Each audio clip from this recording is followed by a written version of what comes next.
Hello বন্ধুরা, চলে এসেছি নতুন একটি ব্লগ নিয়ে। আমার এই ব্লগে আপনাদের সবাইকে ওয়েলকাম। তো এখন আমি চলে এসেছি দিদির বাড়িতে, আর দিদি আজ বানাবে তড়কা রুটি। তো এখানে তড়কা বানানোর জন্যে তো এখানে কড়াই বসিয়ে দেওয়া হয়েছে।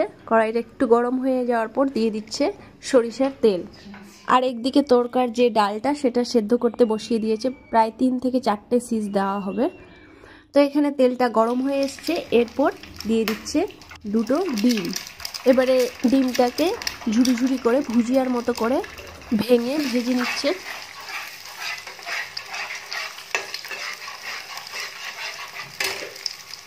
সুন্দর ডিমগুলোকে 2 মিনিট সময় ধরে ভেজে নিচ্ছে।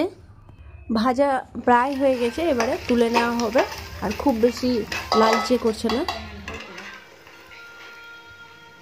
এরপর ডিম তুলে নেওয়ার পর বাকি যে তেল পড়ে রয়েছে সেখানে দিয়ে দিচ্ছে 2টো তেজপাতা আর 2-4টে গরম মশলা, গোটা গরম মশলা। এরপর একটু গরম মশলা ভেজে নেওয়ার পর দিয়ে দিচ্ছে 2টো পেঁয়াজ কুচি। এবারে পেঁয়াজটা লাল করে দিয়ে দিচ্ছে আদা রসুন বাটা। এখানে একসঙ্গে দুটোই বাটা আছে, তো 2 চামচ মতো দিয়ে দিল। হালকা 2 মিনিট আদা রসুন ভেজে নেওয়ার পর দিয়ে দিচ্ছে জিরে গুঁড়ো, ধনে গুঁড়ো, লঙ্কা গুঁড়ো আর হলুদ গুঁড়ো।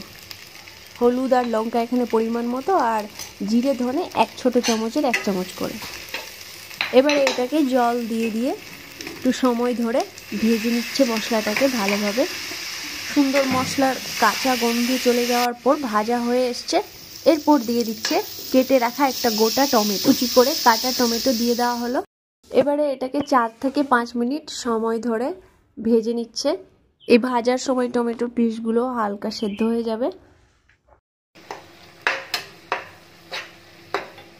ভাজতে ভাজতে সুন্দর তেলও ছাড়তে শুরু হয়ে গেছে। এবারে প্রায় ভাজা হয়ে গিয়েছে।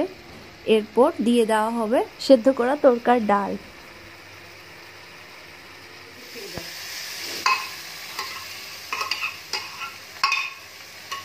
ডালটা দিয়ে দেওয়া হলো। এরপর এখানে পরিমাণ মতো, খুব বেশি নয়, 2 কাপ মতো গরম জল দিয়ে হালকা ঝোল ঝোল করে নেওয়া হলো।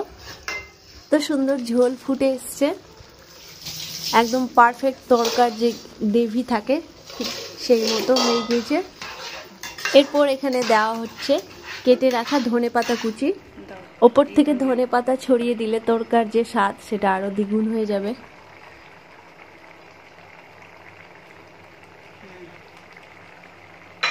এরপর দিয়ে দিচ্ছে ডিমের যে ভুজিয়া ভেজে রাখা হয়েছিল, তো সেটা দিয়ে দিল ওপর থেকে।